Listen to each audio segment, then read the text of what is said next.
বাবা ওষুধ কিনতে যাচ্ছিল। এবারে বাবা যেহেতু বিজেপি করে, আর আমাদের 13 নম্বর ওয়ার্ডটাই বিজেপি, আর আমার বাবা 13 নম্বর ওয়ার্ডের 4টে বুথের শক্তি প্রমুখ। এবার সবার সঙ্গে পরিচয় ভালো আছে, যার জন্য আজকে সেই আক্রোশটা বার করলো টিএমসি, যার নাম হচ্ছে আপনার ভীম, ডাক নাম ভীম, আর ভালো নাম হচ্ছে অভিজিৎ ঘোষ।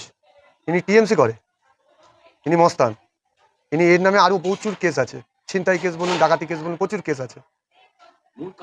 মূল কোনো কারণ না, কারণটা হচ্ছে একমাত্র বিজেপি করে। তুমি বিজেপি কেন করো? তুমি টিএমসি করো, তোমাকে টিএমসি করতেই হবে। এর আগে এমনি ধমকি দিয়েছে ফোনে, বাবা বলছে আমি বিজেপি করি, তোর কি আছে। দলের এই সবে হয়েছে, বেশিক্ষণ হয়নি, আধ ঘন্টা 1 ঘন্টা হয়েছে। আপনাদেরকে আমরা কল করলাম, আমরা থানায় জানিয়ে আমরা এসেছি। থানায় আইসি উনি ফটো তুলেছেন, জিজ্ঞাসা করেছেন, এবং আমার কাছে ফটো রয়েছে। আমরা বসিরহাট হসপিটালে এখন আপাতত রয়েছি। দেখা যাক কি চাইবো। শাস্তি তো আর দেবে না টিএমসি সরকার, শাস্তি তো কাউর দেয় না। ভুল করলে শাস্তি কাউর দেয় না, তাকে বড় পদ দেয়।